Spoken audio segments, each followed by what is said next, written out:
bakalan kedatangan dua tim sekaligus dari NJID dan juga Giant Esport. Apakah di sini NJID bakalan langsung ditumbangkan oleh Giant Esport? Kita belum tahu. Tapi di Refinery sebenarnya bakalan terjadi pecah perang antara GRC dan juga Rimo. Dan kita moving ke Blue Zone nih. Rama udah siap juga dengan satu senjatanya, udah memantau keberadaan dari tim Giant Esport yang ada di atas. Coba untuk melakukan setup ulang, nyari dulu di mana sih ini tim Giant-nya bakalan berada. Itu dia. Dan ternyata di sisi lain juga XCN juga lagi pecah war. Jadi kemungkinan ada 3 poin di sini, 3 titik poin yang mana untuk Kalahari bakalan terjadi early fight. Tapi kali ini kita bakalan lihat untuk ke arah dari XCN. Iya. XCN-nya lagi clash juga dengan Base Bandit. Tadi Ubed udah memanfaatkan satu double barrelnya.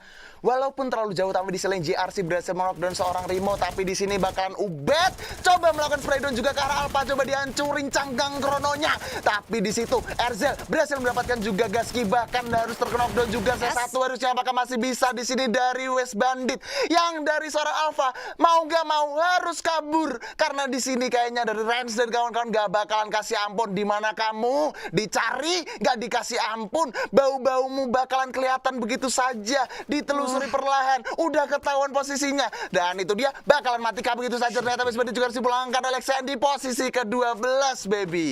Wow, ternyata early fight ya. Setelah tadinya kita benar-benar sempat coba untuk fokus dari arah anak-anak NGID, tapi kali ini malah di sisi lainnya XCN yang langsung aja dapetin wipe dari anak-anak West Bandit. Dan itu benar-benar full clean. Anak XCN juga nggak ada yang keculik satu pun. Itu benar-benar 4 tanpa tukar satu pun. Tapi kali ini NGID bakalan pecah tim fight. Pecah tim fight, Marvin harus knockdown bisa saja. Tapi di sini ada NXL yang menjadi third party-nya. Bakalan berbahaya banget fight-nya di sini karena kalau kita lihat Ikinya cukup SP sekarat, lebih dari setengah SP harus hilang. Giant Opal harus kehilangan nyawanya begitu saja, harus meregang nyawa juga dari seorang Iki nggak bisa kemana-mana, harus di-ending juga oleh seorang Igoy-nya berhasil mendapatkan satu knockdown juga. Lee harus ditukar, ternyata Lennon harus terknockdown lagi dan lagi. Terus seorang Igoy apakah masih bisa mempertahankan NJID? Akhirnya harus pulang juga di posisi ke-11. Aduh, Igoy coba dikejar.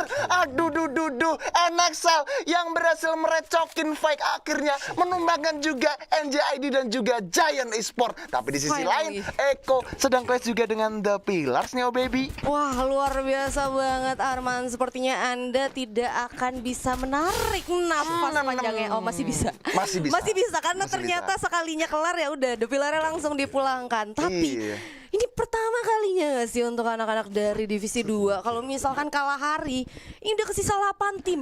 Iya. Cepet banget, berarti 4 langsung hilang. 4 langsung hilang seperti biasa baby. Kan ini kan match terakhir. Match terakhir Kalahari mapnya identiknya panas. Ya udah match terakhir tuh kayak udah titik darah penghabisan dan udah hal yang wajar banget ketika Kalahari menurut gua udah di early game zona 1 belum selesai udah tinggal 8 tim. Itu apalagi kalau misalkan sebenarnya 3 game sebelumnya Boyahnya udah dimilikin sama anak-anak NGID, pastinya tim-tim yang bermain sekarang juga gerah.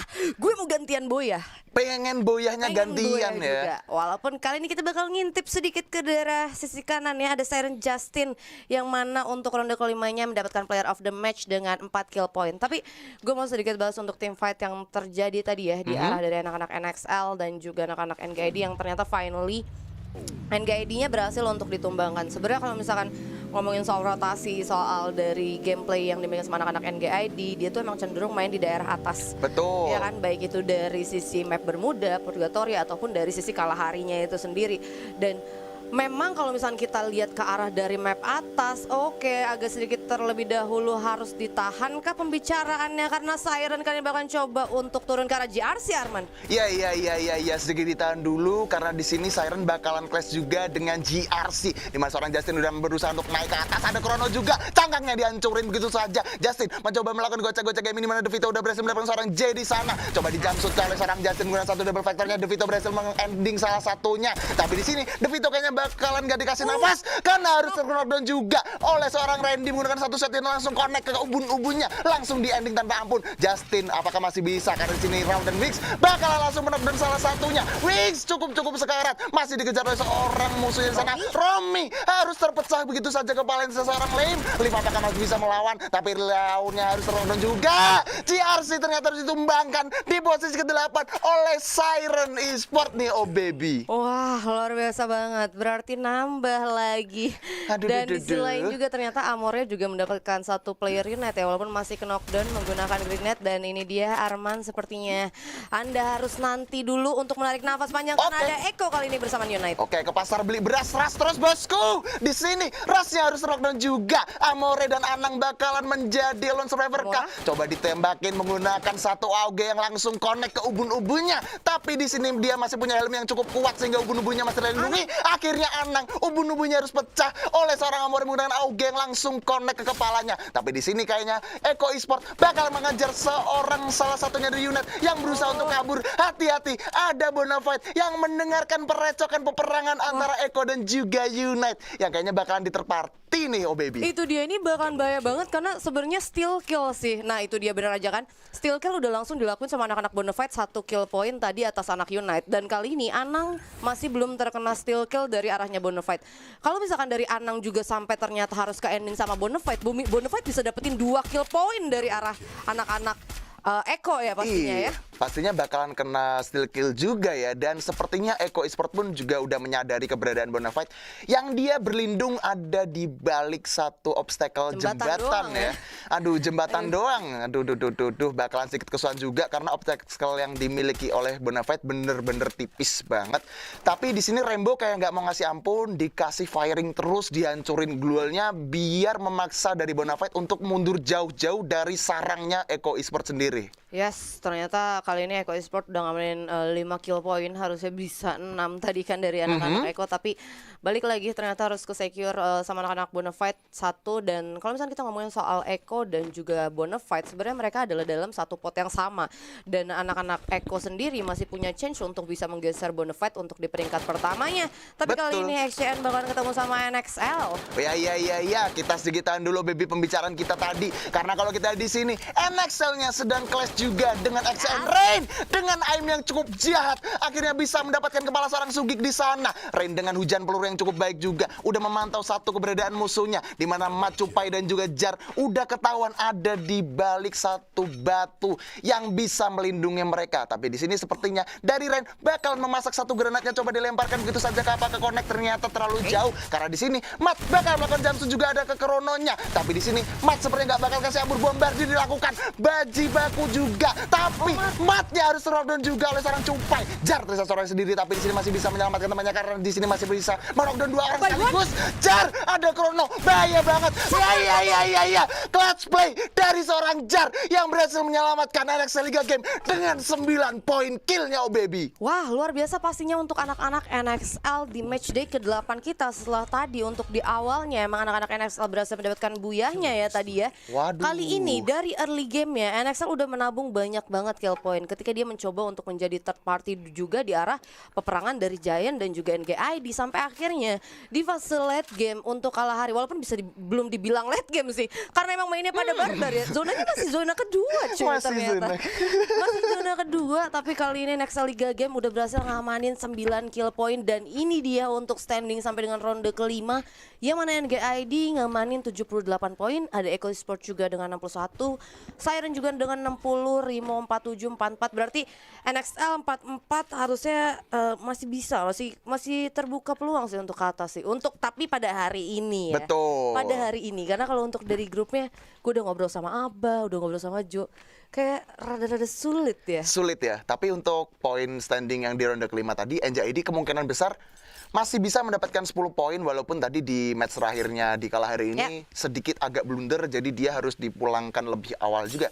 Sementara kalau kita ngomongin dari grup B-nya, Eko Esport dia lagi unggul di posisi kedua, berarti at least kemungkinan besar Eko Esport masih bisa dapetin 10 poin karena kalau kita lihat Bonafide-nya dia posisinya ada di bawah dari Eko Esport sendiri, oh baby. Itu dia, walaupun sebenarnya sih satu titiknya ya, kalau misalkan anak-anak dari Eko Esport pengen coba untuk nyalip di poin liganya, Bonafide-nya nggak bisa dapetin banyak poin. Kayak misalkan di bawahnya peringkat dari yang pertama, bisa jadi kalau misalkan Bonafide-nya bener-bener kayak paling akhir, jadi anak-anak Eko Esport bisa untuk menggeser kalau dia bawa pulang 10 poin. Tapi kali ini Bonafide bakal team fight dan bahkan satu udah di knockdown. Waduh, Cupai ternyata aim AK-nya langsung connect ke kepala musuhnya. 2 kill kah? Karena di sini ada skill Krono yang sangat tepat sekali pada waktunya. Udah di pop up oleh seorang AK di sana. Tapi di sini kayaknya nggak bakalan dikasih ampun karena udah langsung diras begitu saja Fun Zone. Kayaknya nggak bakalan fun karena di sini dia udah dijibaku dari segala arah, bakalan kesulitan. Coba meditasi dulu, digulung dulu. Ada granat kah? Duar meledak. Itu dia, Aka harus kena. Tapi di sini kayaknya masih bisa di-fire oleh seorang Fanzon. Gak bisa,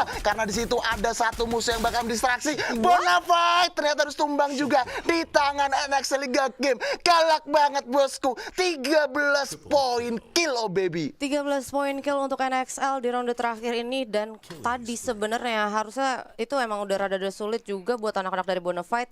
Ada satu yang tadi coba kabur dari fire yang diberikan anak NXL tuh, kalau nggak salah Fanzon ya. Fanzon sendiri tadi medkitnya udah satu, terus udah gitu global nggak ada. Ketika mereka coba untuk ngindarin tim fight yang sebelumnya bersama dengan anak-anak Eco Esport, resource mereka jauh lebih makin minim. Betul. Padahal sebenarnya dari segi mapping untuk kalah hari di ronde terakhir ini benar-benar kebuka lebar banget. Jadi bisa banget sebenarnya untuk cari resource, tapi gue nggak tahu kenapa anak-anak Bonafide resource-nya nggak begitu banyak di ronde terakhir kali ini. Sampai akhirnya tadi juga Fanzon ketika Aka tadi terkena grenade, dia ketika pas mau coba untuk revive udah nggak bisa nutup pakai glue karena glue nggak ada, medkit juga udah 0. Sampai akhirnya lebih cepat lagi pastinya untuk anak-anak NXL berhasil ngedapetin ke arah dari anak-anak Bonafide yang harus ditumbangkan di peringkat ke-6. Iya, kayaknya di sini aduh. Jar, kayaknya bakalan dikagetin oleh Siren yang udah menunggu di balik satu panggung sandiwara. Coba ditembakin oleh seorang Jar, tapi Jarnya cukup sekarang juga. Jar, akhirnya scroll oleh seorang Justin bener satu double vektornya, double barrel ternyata. Cupai bakalan bisa clutch karena di sini Cupai bakalan terisa sendiri. Coba langsung di ending, nggak di end, nggak friend. Kayaknya di sini Cupai bakalan kesulitan banget. Coba ditungguin, coba dijamsut lagi dan lagi. Tapi sayang sekali, akhirnya NXL Liga Game harus puas dengan 14 poin killnya. Siren masih ada 2 orang nih, oh baby. Dan ternyata seorang Justin berhasil mendapatkan quadra kill-nya. Manis ya. Berarti kurang lebih tadi player-player dari NXL berhasil didapatkannya sama langsung dari seorang Justin. Dan ini juga ada Unite yang sebenarnya agak sedikit nyempil di sana, dan ini udah langsung ditungguin si Rimo. Nah, langsung kelihatan kan? Ayo, mau sengaja kemana? banget ya. Enggak ditembak dong. Aduh. Sulit sih. Lama juga. Sulit sih, soalnya dia terlalu atas juga kan, mau melakukan scooping ke bawah. Nggak kerender ya? Nggak render. Tapi itu dicicil juga sama Ahnaf dan juga Faki. Udah coba diras oleh seorang Exer, bakalan langsung loncat tanpa ampun. Tapi di sini kayaknya nggak mau terlalu terburu-buru juga, karena dia barusan jatuh dan lumayan sakit banget sih fall damage yang diterima dari seorang Exers. Tapi ini udah ngenotis keberadaan Amora yang coba dikepung langsung oleh Rimo Arjuna. Hati-hati, ada Eco Esport di depan mata. Apakah yang di sini bakalan ketahuan? Karena sepertinya dari Amora bakalan langsung dijamsut begitu saja. Tapi Faki ternyata harus dibalikin oleh seorang Amora yang tersisa sendiri. Gak cuan banget, Amora berhasil mendapatkan seorang Faki. Tapi di sini sepertinya Eko Gustaf udah mengetahui keberadaan Unite Amora yang berlindung di balik batu. Bukan udang di balik batu, tapi ada Amora di balik batu. Coba dilemparkan granat, walaupun begitu granatnya masih sedikit miss. Ini sangat-sangat clash yang menurut gua gak adil banget karena udah tercampur tim. Itu dia. Dan kalau tadi tuh emang benar-benar sebenarnya kalau misalnya kita lihat Rimo tadi agak sedikit terburu-buru ya. Satu player coba untuk turun, mungkin agak sedikit respect juga, tapi ternyata United langsung berhasil kali ini di ending sama anak-anak dari Eco Esport. Dan tadi dia satu player yang sebenarnya nge-spot Amora, dia turun tapi dia langsung respect untuk medkit kan. Tapi 3 player yang tadinya coba untuk nge-backup karena satu player yang turun mau coba ke arah Unite, justru malah langsung turun ke arah bawah. Sedangkan para player Rimo yang lain itu sebenarnya nge-spot para player dari Eco. Nah, itu dia. Kayaknya tadi salah satu player dari Rimo emang sedikit terlalu nafsu banget ya. Itu sebenarnya nggak terlalu baik sih, apalagi dia belum ada backup. Ya kayaknya kan? soalnya gara-gara ngeliat live-nya nggak sih? Oh iya. Live-nya, aduh udah dikit. Tinggal dikit, ajar aja gitu kan. Malah dia yang kebalikin. Sayang banget Surprise sih. ya. Yes, tapi kali ini udah 3 tim, 8 player yang alive, dan Eco Esport satu-satunya tim yang memang punya advantage lebih karena kali ini mereka masih benar-benar full tim. Mereka 4 pemainnya masih hidup, karena ada Amore, Rainbow, Gustaf, dan juga Merch. Yang apakah kira-kira bakal ngedapetin boyanya atau enggak untuk ronde terakhir kita, Arman? Yes, kalau kita di sini Amore udah menerima damage yang lumayan sakit banget, setengah HP-nya sudah hilang. Tapi di sini seorang Ahnaf bakalan langsung memberikan satu distraksi ke arah Siren. Duelnya coba dihancurin oleh seorang Ahnaf, tapi di sana Siren menggunakan satu kalengnya, satu vehicle, coba masuk, coba dihancurkan karena situ sudah terbakar. Coba langsung dispray oleh seorang Ahnaf menggunakan satu MP5 yang langsung ke kepala. Tapi di sini Gustaf kayaknya langsung mempersiapkan satu senjata double vector. Berhasil mendapatkan satu knockdown juga. Apakah masih bisa kalau sini langsung di itu saja? Ahnaf bakalan tembakan oleh zona, dan itu dia. Rimo Arjuna sudah pulang di pos ketiga. Ternyata Eco Esport berhasil mendapatkan buyanya di match terakhir kalah di kali ini, oh baby. Eco Esport finally mendapatkan buyah, dan harusnya change-nya mereka berarti luar biasa besar untuk membawa pulang poin full, karena